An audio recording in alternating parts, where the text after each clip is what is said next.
चतुर्थ श्रेणी एग्जाम के लिए रामबाण सीरीज लेकर के मैं आ चुका हूं और ये प्रश्न आपके लिए बहुत ही इंपॉर्टेंट होने वाले हैं। तो चलिए सेशन को शुरू करते हैं। 1950वां प्रश्न आता है। हाँ, पीडीएफ 360 पेज की होने वाली है। डाउनलोड करना चाहते हैं, लिंक आपको डिस्क्रिप्शन में दिया गया है। पूरी की पूरी ई बुक होने वाली है। 1950वां नंबर का प्रश्न है कि दुल्हन की ओढ़नी को क्या कहा जाता है दोस्तों। तो याद रखिएगा, उसे पवरी के नाम से जाना जाता है। दुल्हन की ओढ़नी जो है वो पवरी कहलाती है। 1951वां प्रश्न है कि मुस्लिम समुदाय में पहने जाने वाला चूड़ीदार पायजामा जो है दोस्तों उसे क्या कहते हैं। तो तिलका के नाम से जाना जाता है।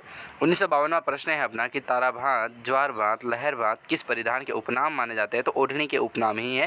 ताराभात की ओढ़नी, ज्वारभात की ओढ़नी, लहरियाभात की ओढ़नी। ठीक है। 1953वां प्रश्न आता है कि आदिवासी अविवाहित जो युवतियां हैं वो कौन सी ओढ़नी पहनती है। तो कटकी के नाम से जो ओढ़नी आती है वही आदिवासी महिलाओं के द्वारा पहना जाता है। अगला प्रश्न 1954 नंबर का कि विवाह के अवसर पर आदिवासियों द्वारा पहनी जाने वाली ओढ़नी क्या कहलाती है। विवाह के अवसर पर आदिवासी जो महिलाएं होती हैं उनके द्वारा एक ओढ़नी पहनी जाती है जिसे जामसाई की साड़ी के नाम से जाना जाता है। जामसाई, याद रखिएगा, जामसाई के नाम से जाना जाता है। अगला प्रश्न 1955 नंबर का कि भीलों की चुनर कहाँ की विख्यात है। तो आहड़ उदयपुर की प्रसिद्ध है भीलों की चुनर। 1956वां प्रश्न आता है कि डूंगर शाही ओढ़नी कहाँ की प्रसिद्ध है। तो जोधपुर की प्रसिद्ध है। याद रखिएगा, भीलों की चुनर है आहड़ उदयपुर की और डूंगर शाही ओढ़नी की बात करें तो जोधपुर की प्रसिद्ध है। 1957वां प्रश्न है कि अब विवाहित आदिवासी महिलाओं की साड़ी को क्या कहते हैं।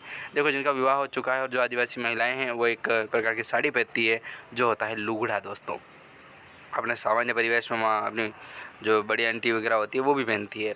तो फिर अगला प्रश्न 1958 नंबर का कि शादी के समय भीलों में पहने जाने वाला पीला लहंगा क्या कहलाता है। तो पीरिया के नाम से जाना जाता है। पीरिया, शादी के समय भीलों में पहने जाने वाला पीला जो लहंगा है वो पीरिया के नाम से जाना जाता है। 1959 नंबर का प्रश्न है कि भील महिलाओं द्वारा घुटने तक पहना जाने वाला वस्त्र जो है वो कछाबू के नाम से जानते हैं। 1960 नंबर का प्रश्न है कि आदिवासियों का प्राचीनतम वस्त्र जो है जिन्हें नांदना कहा जाता है वो कहाँ का प्रसिद्ध है। तो भीलवाड़ा का प्रसिद्ध है नांदना। ठीक है, नांदना कहाँ का प्रसिद्ध है। तो भीलवाड़ा का प्रसिद्ध है। तो धन्यवाद दोस्तों, अगले क्वेश्चन अगले वीडियो में।